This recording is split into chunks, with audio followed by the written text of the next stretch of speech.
Imagine standing at the edge of a chasm so wide and so deep that every engineer alive tells you it cannot be bridged. Not safely, not yet, perhaps not ever.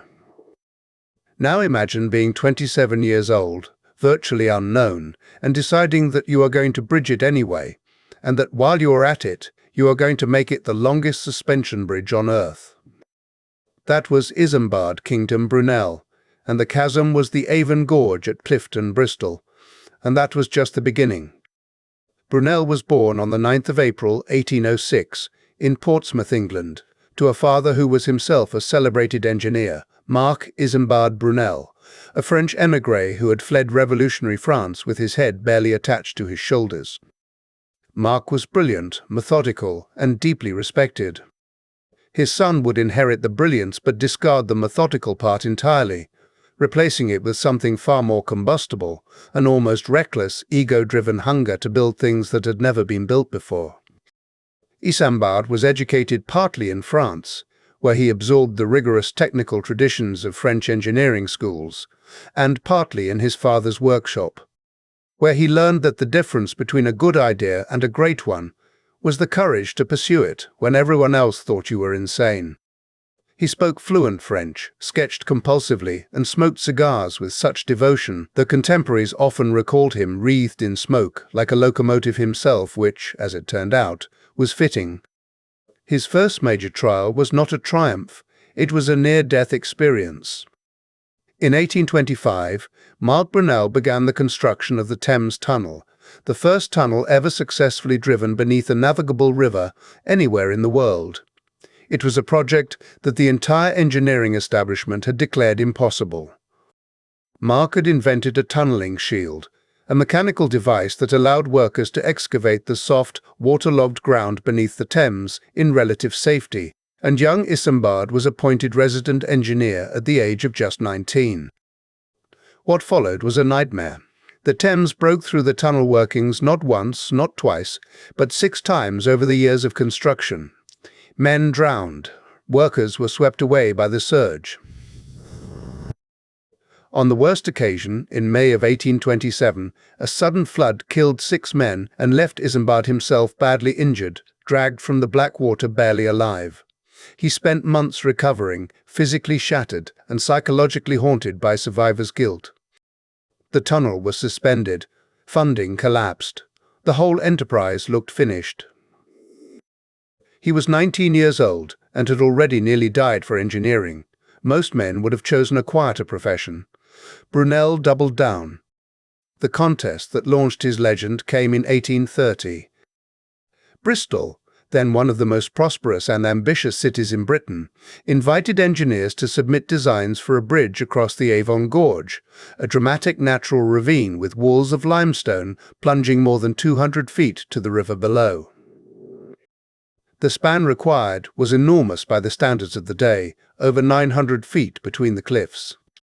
Thomas Telford, the most celebrated engineer in Britain, a towering figure of the age, a man whose opinion could make or break careers, was appointed as judge of the competition.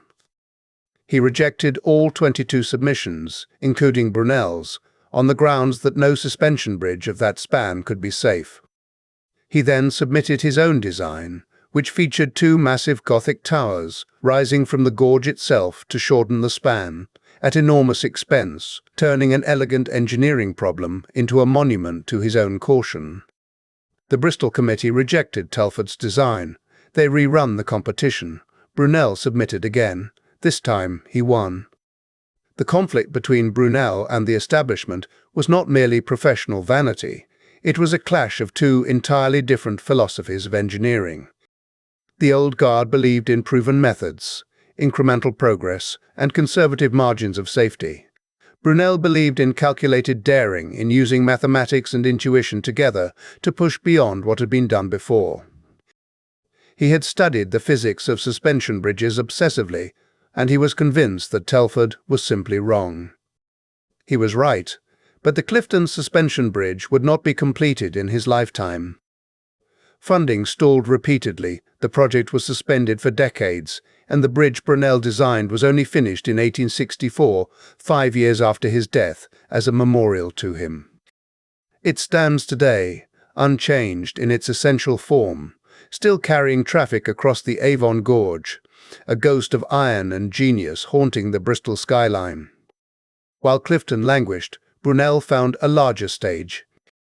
In 1833, at the age of 27, he was appointed chief engineer of the Great Western Railway, the line that would run from London to Bristol, some 118 miles of track, through some of the most challenging terrain in England. He was absurdly young for such a role. He did not care. What he built was extraordinary, and also deeply characteristically controversial. The Great Western Railway was not like other railways. Brunel had decided against virtually unanimous opposition from the engineering profession that the standard gauge of 4 feet and 8.5 inches used by George Stephenson's railways was simply wrong. It was, he argued, derived not from engineering logic, but from the width of old colliery wagons in the north of England, inherited from horse-drawn cart tracks, inherited from Roman roads. It was, in his view, a dimension chosen by accident rather than reason.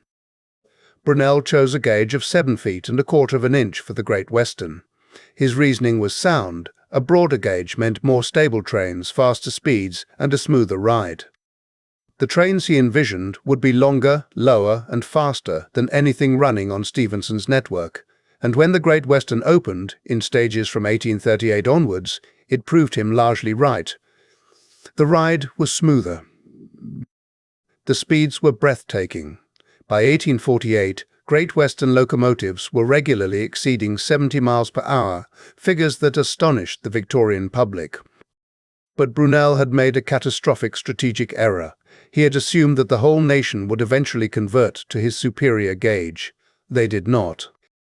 The Stephenson gauge was already embedded across hundreds of miles of track in the North and Midlands, backed by powerful financial interests and entrenched political support.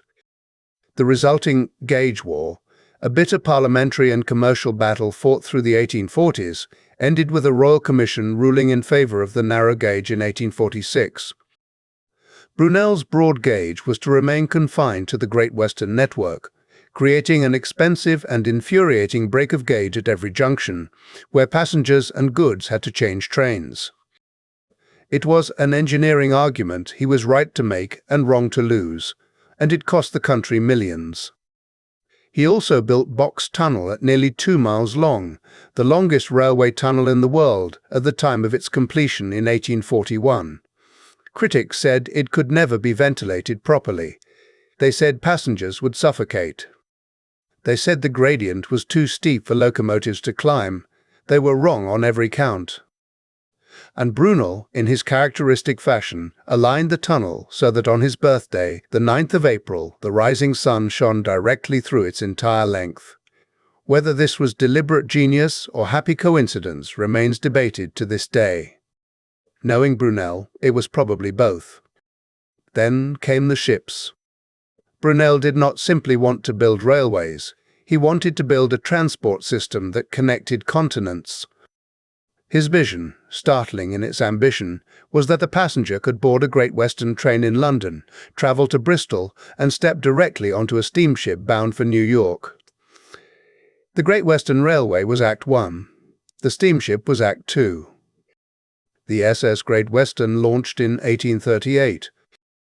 She was the largest steamship in the world, purpose-built for the transatlantic crossing.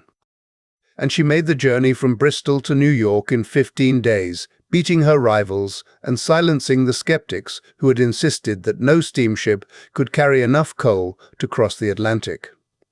She was a triumph, commercially and technically. Brunel immediately began designing something larger and more radical. The SS Great Britain, launched in 1843, was a vessel unlike anything that had ever floated. She was the first ocean-going ship to combine an iron hull with screw propulsion, abandoning both the wooden construction and the paddle wheel that defined every major steamship before her. She was 6 times the tonnage of any iron vessel previously built. Engineers and shipbuilders who inspected her during construction shook their heads. She was, they said, impossible. She was too large, too heavy, and too experimental. She crossed the Atlantic in under 15 days and changed the course of maritime history. She was so far ahead of her time that no other vessel approached her design for a decade. Today she sits restored in the Great Western Dockyard in Bristol, where she was built the oldest surviving example of the technologies that define every large ship on the ocean today. Brunel did not stop. He designed the SS Great Eastern, launched in 1858, a vessel so enormous she was not surpassed in size for 40 years. At nearly 700 feet long and displacing nearly 19,000 tons, she was a Leviathan that beggared imagination. She was also a disaster in the making. Her launch alone sideways into the Thames took 3 months of failed attempts, cost a fortune, and killed at least one worker. Her first sea trial in September 1859 ended when a steam explosion ripped through her forward saloon, killing 5 stokers and injuring dozens more. Brunel was not there to see it. He had collapsed on the deck of the Great Eastern just days before her sea trial, struck down by a severe stroke. He was carried ashore. He died on the 15th of September 1859 at the age of 53. He never knew that the Great Eastern, though a commercial failure as a passenger liner, would eventually earn her place in history by laying the first successful transatlantic telegraph cable in 1866, connecting 2 continents with a thread of copper and making the modern world a little smaller. What is the legacy of a man who died at 53, having fought half the engineering establishment of his age, lost a gauge war, built a bridge he never saw completed, and watched his greatest ship nearly kill itself on its first voyage? It is this: almost everything he built is still there. The Clifton Suspension Bridge still carries traffic. The Great Western Main Line still runs. Box Tunnel still carries trains. The SS Great Britain still sits in her original dry dock. The technologies Brunel pioneered, iron ships, screw propulsion, broad-gauge rail thinking, long-span suspension design, became the foundations of the modern world. He was voted the second greatest Briton of all time in a BBC public poll in 2002, behind only Winston Churchill. He beat Shakespeare, he beat Newton, he beat Darwin. The British public, it seems, understood something that the Victorian establishment had always resisted, that the greatest engineers are not the ones who perfect what already exists, but the ones who insist against all opposition, that something better is possible. Isambard Kingdom Brunel was not cautious, he was not modest, he was not always right. But he was always, ferociously, magnificently alive to the possibility that the world could be remade, and he spent every one of his 53 years trying to remake it. The cigar smoke has long since cleared. The man himself has gone. But cross the Avon Gorge on his bridge, or board a train on his railway, or stand in the dry dock beside his iron ship, and you will feel, quite unmistakably, that he has not entirely left.